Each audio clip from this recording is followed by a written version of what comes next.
For today's lesson, we're going to solve systems of equations using elimination. Begin this lesson with your preview, solve by graphing. Be reminded that it is prudent to use zeros to graph our first equation because it's in standard form. Your second equation, you should use y equals mx plus b to help you graph. The solution is where the line intersects. For question B, you're going to practice using substitution. Since we have x isolated, we're going to take the 3y minus 6 and replace the x in the second equation. Once you figure out your y value, determine the x by resubstituting. List your answer as an ordered pair. Your ordered pair is the solution to your system of equations. So let's review substitution one more time. When I'm looking at example 1, I notice that the x is multiplied by 5, or negative 5, and the second y is multiplied by 6. So it would be a good idea to isolate the y in the first equation. So y equals 21 minus your 5x. Take that y value, substitute it into the second equation. We get negative 5x plus 6 times the quantity, 21 minus 5x equals 21. Next, we're going to solve as we usually do. Negative 5x plus 126 minus 30x is equal to 21. Combine your like terms. Negative 35x equals, subtract, you get yourself a nice little 105. Negative 105. Divide, and you will know x equals 3. Once we have our x, go back and substitute for the y. Y equals 21 minus 5 times 3, and that gives us 6. So our answers are 3, 6 for our ordered pair. Now we're going to do the same problem again with a different method. This method is called elimination. Now for elimination, that means to get rid of. You have to look at your problem and decide which variable you want to get rid of. The way we're going to get rid of them is we're going to combine our two equations. Combining means that we're going to add the x's, add the y's, and see what we get. Now, do you notice that 5x minus 5x is 0? So if we have 0, that means your x's were eliminated. And simplify, we have 1 plus 6 is 7y equals your 42. Divide, y is going to be equal to 6, which is just as we had expected. So y is 6. Well, now I still need my x. So 5 times x is added to 6 equals 21. 5x is 15, so x is 3. So what you should notice is that we're going to get the same answer. Now, clues to help you with this problem. You have to decide which variables will be eliminated. In order to eliminate, you want to add the expressions so that you will get a 0 as your value. So either the x's, when they add up, you get a 0, or when your y's add, they get a 0. So let's look at the first question. Which variable do you think will eliminate when you combine these expressions?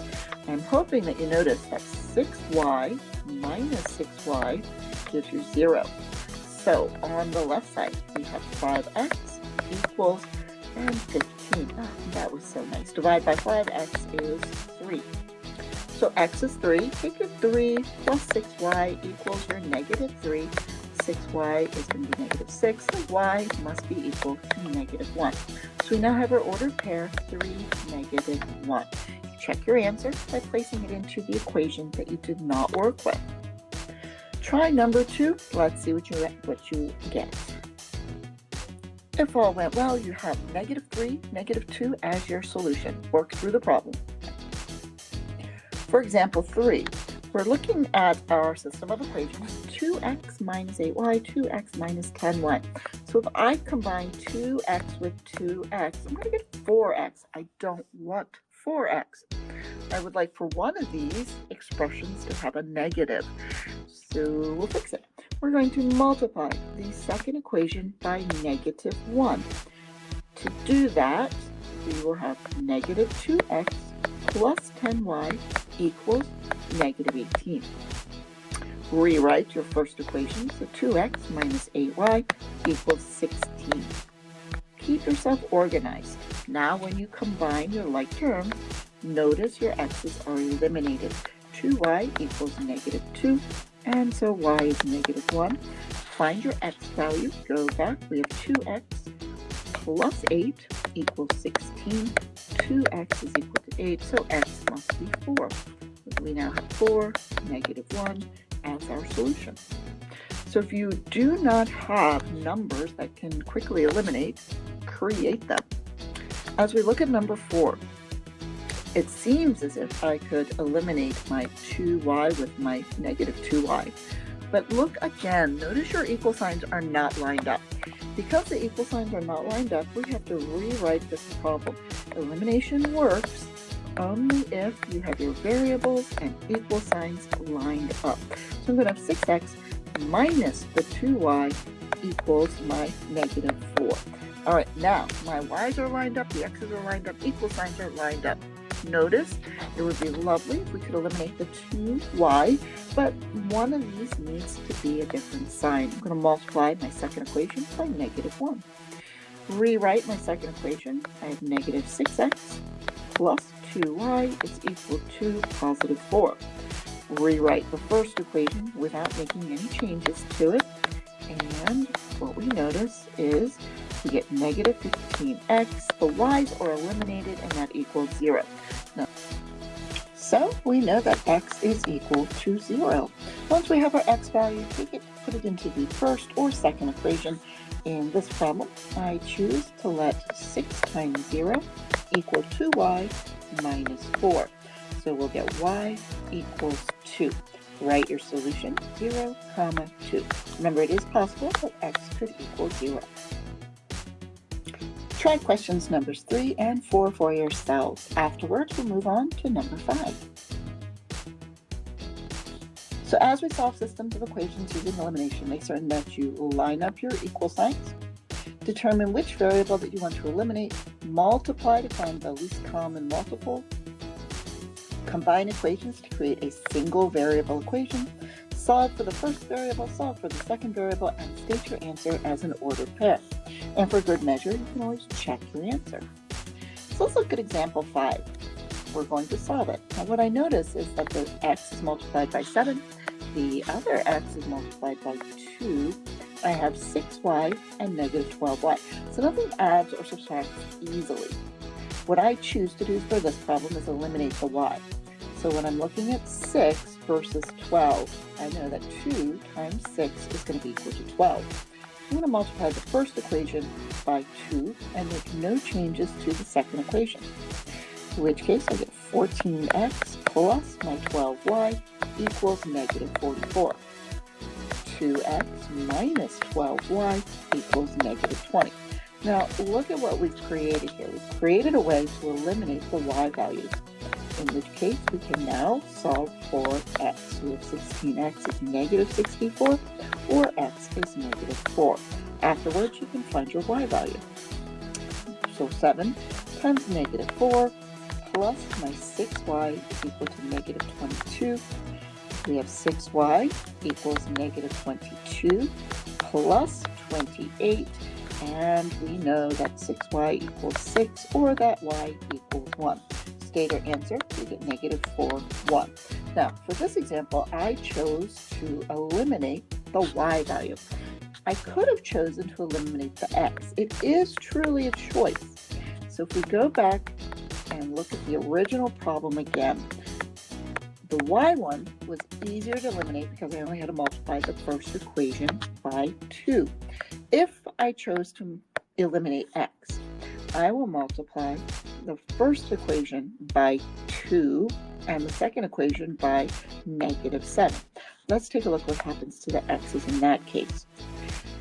So my x's, once I multiply through, we get our 14x plus our 12y is going to be equal to -44. -14x, and then we'll have plus 84y is equal to a positive 140. You can see now that your x's will be eliminated and you're left with your y values. Notice the numbers are getting larger though.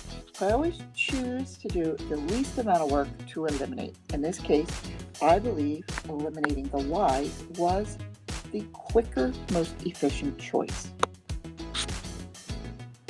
Give questions 5 and 6 a try. Which variable should you eliminate? Make a deliberate choice before you begin. I will look at the x's in these problems and see what to multiply by.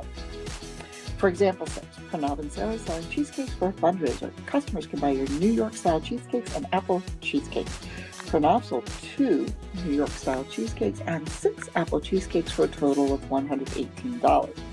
So we have 2x plus your 6y equals your $118, where x will be the New York-style cheesecake and y is going to be equal to the apple cheesecake. Sarah sold 2 New York-style cheesecakes and 10 apple cheesecakes for $190. So we have 2x plus 10y equals 190. What is the cost of 1 New York-style cheesecake and 1 apple cake? So your final answer is asking for the cost of 1x plus 1y. That is the final answer we're looking for. So let's work through this problem. Do you notice that your x's could be eliminated if we were to multiply through by negative for one of these equations? So if we multiply, we get negative 2x minus 10y equals your negative 190. Combine that with your first equation, 2x plus 6y is your 118. We get negative 4y is going to be equal to negative 72, in which case we know that our y value is going to be equal to 18. Once you have your y value, you can find x, of course. So 2 times your x plus 18 times 6 is going to be equal to your 118. Solving for x, we end up with x equals 5. So what we know is that we can have 5 New York-style cheesecakes and 18 cheesecakes for the prices that are given. So what is 1 times 5 plus 1 times 18? And we know that the cost of these 2 cheesecakes together would be $23. So there are many methods to graphing. We have practiced solving, substitution, and now elimination. You can also use technology to graph. If you use Desmos to graph your 2 lines, then you will be able to use it to solve systems of equations. There are several types of different systems as well. Inconsistent systems means that there's no solution because your lines are parallel. They do not cross, and the solutions are where your systems cross. A consistent system, the 2 lines intersect once, but a dependent system, the lines will cross on top of each other. They overlap. Now, if your lines are parallel, when you're in the middle of solving, you're going to get some silly statement like 3 equals 0. Now, you know this is not true, in which case you would write no solution, and that there's an inconsistent system, so inconsistent. When you have a system that is consistent, you'll come up with something like x equals 2 and y equals 3. Remember, x equals 0 is an answer, so that's okay. Dependent systems are going to be ones where you get some other ridiculous answers, like 0 equals 0. So that's obvious, and it's not wrong. If you come up with something like that, that is where when you recognize you have a dependent system. 0 equals 0 or 3 equals 3. So you get a true statement, but that's not very helpful. Set up number 7 and practice your word problems. Questions 8 through 15. Go ahead and practice these, and we will review a few of the questions when you're finished. This page allowed you to practice your solving in multiple ways. For question number 8, I would suggest you multiply to eliminate your x. For question 10, this one looks like a great substitution problem. Substitute your y value in and then solve for x. Remember how to graph for number 11. Find your intercepts, plot your points, and then choose a test point 0, 0. Is 0 plus 0 bigger than or equal to 8? No, so this is a false side. Shade the true side. Question 13, you want to find the shared region. Notice that the blue line that I've drawn is solid. That's because we have an equal sign with our inequality. And the dashed line goes with my red line. Number 15, you're asked to write the equation for the inequalities. I wrote one of them for you, just a reminder to look for your slope and your y-intercept. And once you find those pieces, you're going to figure out whether you should have a greater than or less than sign by testing one point.